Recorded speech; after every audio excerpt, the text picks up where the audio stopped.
रोज रोज आपल्याला घरचं खाऊन कंटाळा आला की आपल्याला बाहेर जाऊन काहीतरी खावंसं वाटतं. आणि काहीतरी खावंसं वाटलं की आपल्याला लगेच स्ट्रीटवरचं फूड फूड हे आठवतं. आणि म्हणूनच मी आज आपल्यासाठी घरगुती हायजीनयुक्त अशी कच्ची दाबेलीची रेसिपी घेऊन आलेली आहे. मी वसुधा, वसू किचनमध्ये आपले खूप खूप स्वागत. दाबेली म्हटलं की तिचे खूप मसाले हे बनवावे लागतात. तर पहिला मसाला आपण बनवणार आहोत किंवा पहिली चटणी जी बनवणार आहोत ती पुदिन्याची चटणी बनवणार आहे. त्यासाठी मी काही पुदिना, कोथिंबीर, लसूण आणि आल्याचे काही तुकडे घेतले आहे. ही चटणी काळी पडू नये म्हणून यामध्ये मी एक बर्फाचा क्यूब या ठिकाणी टाकलेला आहे आणि मिक्सरवरती ग्राइंड करून घेतली.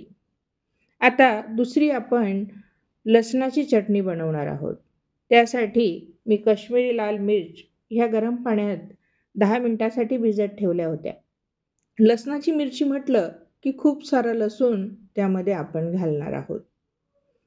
आणि आता ही चटणीसुद्धा मिक्सरवर ग्राइंड करून घ्यायची आहे.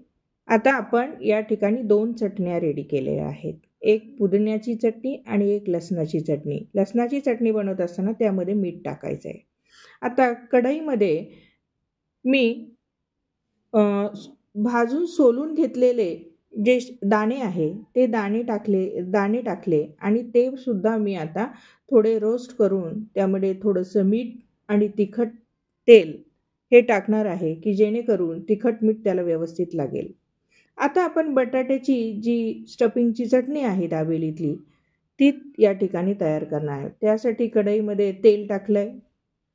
दाबेली मसाला आहे, काश्मीरी लाल मिर्च ही कलरसाठी या ठिकाणी टाकलेली आहे आणि थोडासा मी या ठिकाणी चाट मसाला देखील टाकला आहे की जेणेकरून ती चटपटीत होते. या मसाल्यामध्ये आपण थोडंसं पाणी टाकायचं आहे जेणेकरून मसाला हा व्यवस्थित भाजला जाईल. आपण जी लसणाची चटणी बनवलेली आहे ती चटणीसुद्धा या ठिकाणी थोडीशी टाकायची आहे. आपण बघतो की मसाला व्यवस्थित परतला गेला आहे. मी 3 बटाटे घेतले होते. ते 3 बटाटे ग्रेटरवर ग्रेट केले आणि ते ग्रेट करून यामध्ये मी टाकले आहे. आता चवीनुसार यात मीठ टाकायचं आहे. मीठ व्यवस्थित बटाट्याच्या भाजीमध्ये या ठिकाणी मिक्स करायचं आहे. आता शेवटची एक चटणी राहिली आहे ती म्हणजे चिंचाची गोड आंबट चटणी. त्यासाठी काही चिंचा घेतल्या आहे. थोडेसे खजूर मी या ठिकाणी घेतले आणि गूळ घेतला आहे. या सगळ्या जिन्नस पातेल्यात एकत्र करायच्या आहे आणि त्यामध्ये थोडंसं पाणी टाकायचं आहे. पाणी टाकलं की हे सगळ्या पातेल्यातली जिन्नस आहे त्या आपण गरम करणार आहोत. म्हणजेच गॅसवर आपण त्याला ठेवायचं आहे आणि व्यवस्थित असं सगळ्या जिन्नस जोपर्यंत मेल्ट होत नाही तोपर्यंत त्या गॅसवर गरम करून घ्यायच्या आहे. आता सगळ्या जिन्नस व्यवस्थित मेल्ट झालेले आपण बघतोय. पातळ, घट्ट आपल्या आवडीनुसार आपण या ठिकाणी पाणी टाकायचे आहे आणि एका स्ट्रेनरमधून ते व्यवस्थित गाळून घ्यायचे आहे. आता ही चटणी सर्विंगसाठी रेडी झालेली आहे. बटाट्याची भाजी म्हणा किंवा बटाट्याची चटणी असे दोन्ही शब्द या ठिकाणी वापरतात. तर सर्विंग बाउलमध्ये मी ते सगळं स्प्रेड केलं आहे व्यवस्थित. जसं स्ट्रीटवर आपल्याला बघायला मिळतं त्याप्रमाणे मी प्लेटिंग या ठिकाणी करण्याचा प्रयत्न केला आहे. त्यासाठी थोडंसं खोबरं, दाबेली म्हटलं की डाळिंबाचे दाणे या ठिकाणी आले आणि आपण केलेले जे पीनट्स आहेत ते रोस्ट शेंगादाणे ते सुद्धा मी या ठिकाणी टाकलेले आहे. आता आपण दाबेलीसाठी लागणारा जो ब्रेड आहे तो ब्रेड व्यवस्थित मध्यभागी असा कापून घ्यायचा आहे.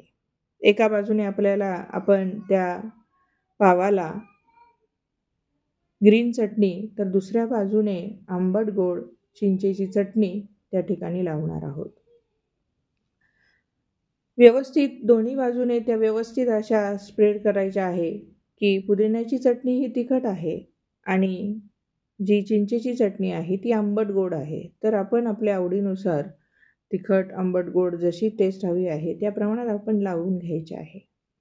त्यानंतर जे काही स्टफिंग बनवलेलं आहे बटाट्याचं ते स्टफिंग आपण दाबेलीमध्ये व्यवस्थित भरायचं आहे.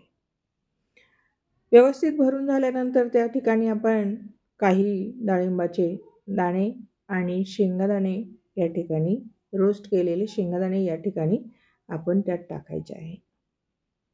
आता गॅसवर एक पॅन तापत ठेवला आहे. पॅनमध्ये थोडंसं बटर मी या ठिकाणी टाकलं आहे, ते व्यवस्थित मेल्ट होऊ द्यायचं आहे. आणि आता आपण जे काही पाव त्यामध्ये जो मसाला भरलेला आहे ते दोन्ही बाजूने व्यवस्थित शेकून घ्यायचे आहे. स्ट्रीटवर आपण बघत असतो की ते व्यवस्थित दोन्ही बाजूने शेकलेले असतात. तसेच आपण घरी पण व्यवस्थित दोन्ही बाजूने बटर लावून शेकून घ्यायचे आहे. अशी ही जी दाबेली आहे ती खाण्यासाठी अतिशय चविष्ट अशी लागते.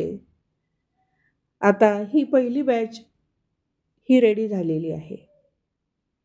आता मी दुसरी बॅच देखील तुम्हाला करून दाखवते. स्टफ केलेले जे पाव आहे ते पाव मी या ठिकाणी पुन्हा पॅनमध्ये टाकले आणि दोन्ही बाजूने व्यवस्थित असे हे शेकून घेतलेले आहे. शेकताना मात्र व्यवस्थित शेकायचे आहे. ते ब्रेड हा कुठेही कच्चा राहता कामा नये. आता आपण शेकवलेले जे काही दाबेली आहे ती दाबेलीला जी काही नायलॉन शेव आहे त्या शेवमध्ये व्यवस्थित तिन्ही चारी बाजूंनी ते चिटकवून घ्यायचे आहे की दिसायला अतिशय सुंदर दिसते आणि खाताना सुद्धा अतिशय चविष्ट अशी ही दाबेली लागते. आता ही दाबेली रेडी झाली आहे. सर्विंग प्लेटमध्ये आपण तिला सर्व करूया. छान असं दिसायला सुद्धा डाळिंबाच्या दाण्यांमुळे आणि नायलॉन शेवमुळे दाबेली अतिशय ही सुंदर दिसते. खाण्यासाठी रेडी आहे दाबेली. सर्वांनी करा आणि खा.